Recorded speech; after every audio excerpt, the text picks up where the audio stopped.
You're never too busy, too tired, too old, or too anything to pursue your dreams. Welcome to the Distracted Dreamer podcast, where you'll learn how to move all those never-ending distractions aside and chase your dreams with confidence.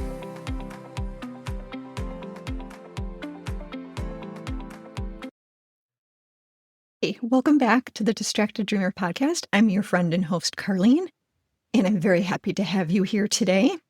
And we are just going to dive right in because I want to start out with a question. And I just want you to sit with it for a second before you answer it. I want you to think about when you dreamed about being a mom, what did you picture? Because I know what I pictured. I pictured first steps, the first day of school, getting the driver's license, prom photos on the front porch, and graduation caps flying in the air, and moving them into their first apartment, and then, crying the whole drive home. And I dreamed about all of it, every milestone, every finish line, and I'm sure you did too. But you know what I never did dream about? I didn't dream about the 9 o'clock phone call when they're 28 and going through something really hard, and I don't know what to say. Or the text that just says, "Can we talk?" and my stomach drops before I even know what it's about. Or the moment that they need me, not as their mom who fixes things, but as something I don't even have a name for yet. Who is that? I dreamed about them growing up. I dreamed about them moving out and building their own lives. I just never dreamed about the moments they'd still need me once they got there. And I definitely didn't dream about how different that need would look. And that's what we're going to be talking about today. Because you know what? The dream, it didn't end. It just changed shape. Nobody tells you that when you're rocking a baby at 2 a.m., dreaming about who they're going to become, somewhere in that dream, you assume the need will just fade. That's the whole point, right? You raise them so they don't need you anymore. That's success. That's the finish line. Except that's not true, not even a little true. They still need you, but it's not the same kind of needing. It's not, "Can you drive me to practice?" It's, "Can I just talk this through with someone who won't judge me?" And nobody handed us a manual for this shift. We got all the sleep training books and the Terrible 2 survival guides and the college prep checklists. But nobody wrote the one for what to say when your grown kid is standing in your kitchen with something really hard to say. And so today, I want to talk about when it goes sideways for us in these conversations. So I'm going to walk you through a few situations because I think you'll recognize yourself in at least one of them. These are the real conversations that we have with our adult kids. And I hear them over and over again with my kids. And I hear them from my clients when they're replaying them at 3 a.m., wondering how it all went so wrong. So first, picture this. Your adult kid calls with some big news. They got the job, and it's 3 states away. In that half a second before you respond, you have a choice. You can let your own grief show up as guilt for them, all the reasons this is going to be so hard, and all the ways you're going to miss them, and hand them that weight on top of the excitement that they're feeling. Or you can catch it. You can catch yourself. So let's talk about what happens when it goes wrong. When you don't catch yourself, your kid feels like their good news just became your problem, and they have to manage your feelings about it. And then guess what happens? They stop sharing the exciting parts of this with you. The next time something big happens, you're the last to know because they've learned that telling you means managing your feelings about it too. But here's what happens when it goes right. They get to have their excitement and their nerves both out loud with you without either one being buried by your reaction. And here's the part that matters the most. it makes them more likely to call you next time, not less. Okay, here's a second scenario. Now picture this one. Your daughter calls after one of those days. The kids are fighting, she burned dinner, her husband's traveling again. And your instinct is to jump straight to solutions. Have you tried this? Why don't you just do this? Here's what would help. Sound familiar? Well, when that happens, here's the risk. She stops calling to vent, and she starts calling only when she's already decided what she needs, because venting to you costs her a lecture she didn't ask for. She learns to filter herself around you. And that's a quiet loss. And you might not even know that it's happening. But when you just stay in it with her without solving anything, something different happens. She gets to the real thing underneath the overwhelm on her own. And what she needed wasn't a plan. It was permission to find her way to some relief. You only have to give her the space to find it, to trust her that she will figure it out. And this is where empathy and compassion from you goes a really long way. Okay, here's a third scenario. Let's say that your son mentions, almost in passing, that he's not happy at work. And it would be so easy for you to jump straight to solving it. Send him some job listings, tell him what you do. Remind him that he's got a mortgage and kids to think about, as if he needs to be reminded. But if you do that, here's what tends to happen. He shuts the conversation down fast, because it turns out he wasn't looking for a plan. He was testing whether it was even safe to say the hard part out loud. If your response is giving him a to-do list, he learns not to say that hard part again. And that's a door that's hard to reopen once it's closed. But if you just get curious instead about what's actually underneath this, like what makes him feel stuck, something different surfaces. It's rarely about the job itself. It's usually about feeling like there's no move that doesn't cost him and his family something, like less money for something that he actually likes to do, or that staying where he's at is only making him more stressed, and that has a huge impact on the entire family. You see, that's the real thing. And once he says it out loud to you, he can usually find his own next step. Something small enough to actually do this week instead of some 5-year plan that he is not ready to make right now. Okay, I got one more for you because I think you might recognize yourself in this. Let's say your daughter calls and she is venting about a fight with her husband.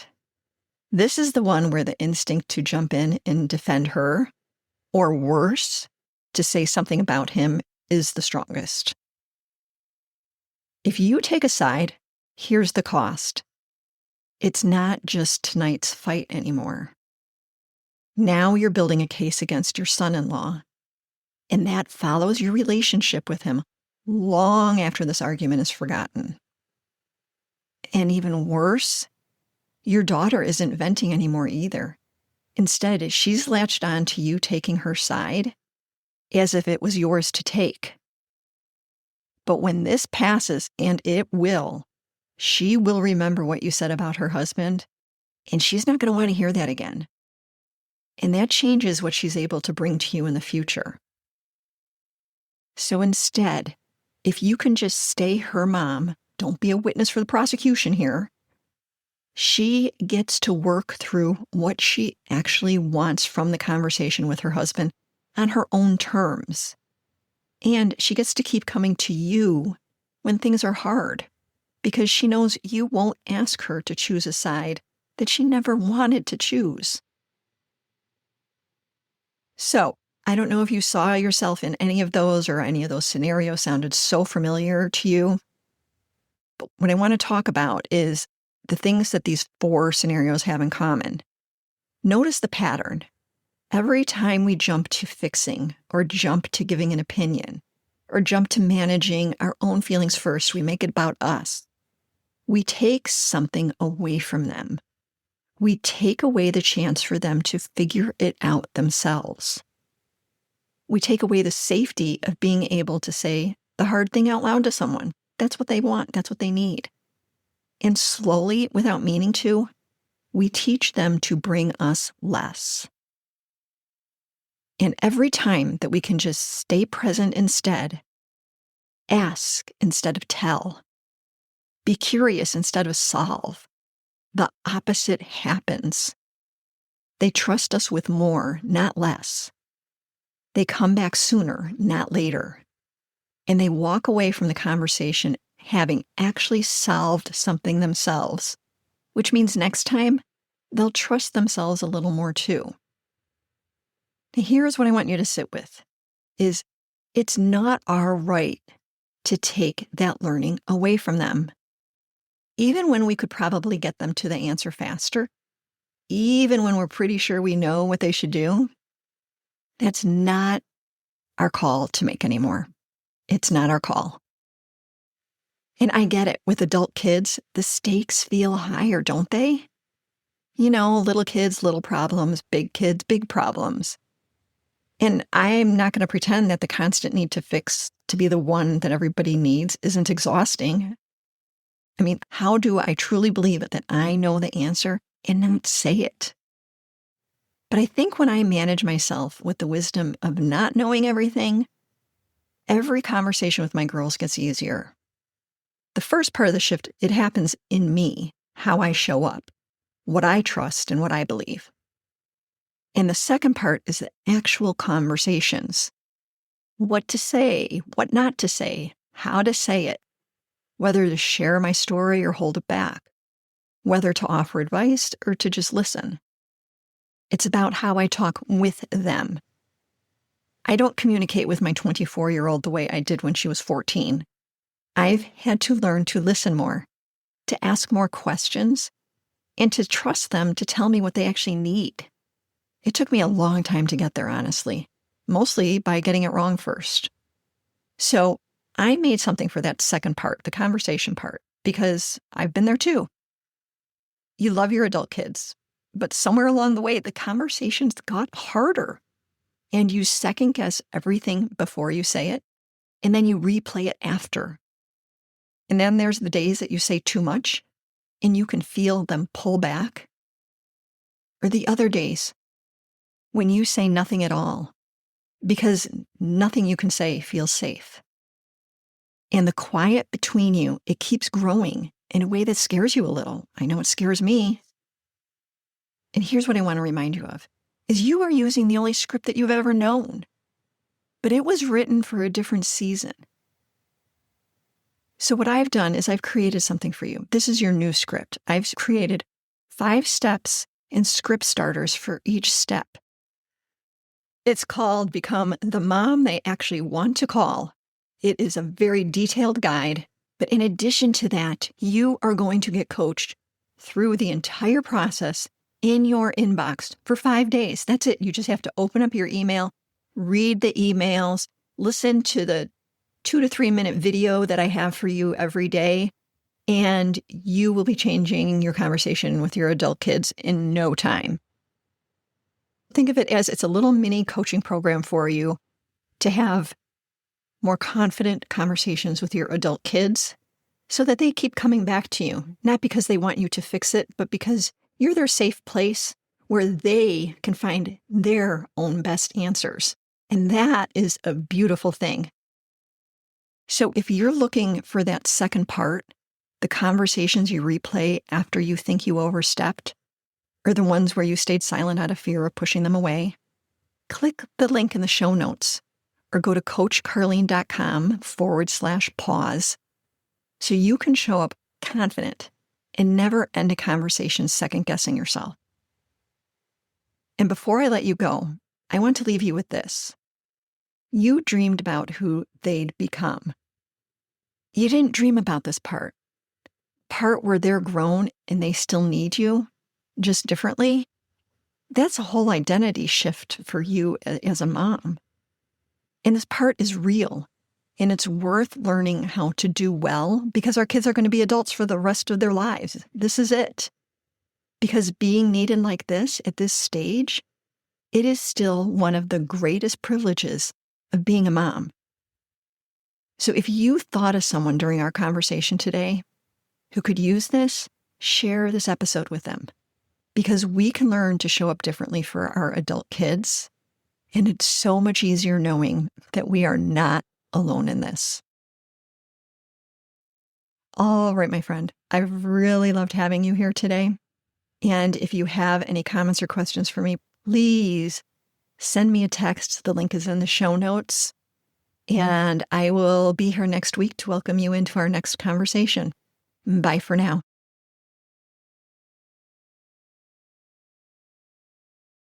Oh, and one more thing. This is the legal language. You know, the stuff that the lawyers put together, and they say that I need to read this to you. So here we go.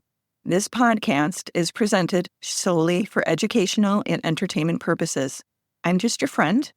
I'm not a licensed therapist. This podcast is not intended as a substitute for the advice of a physician, professional coach, psychotherapist, or other qualified professionals. Got it? Good. I will see you in the next episode.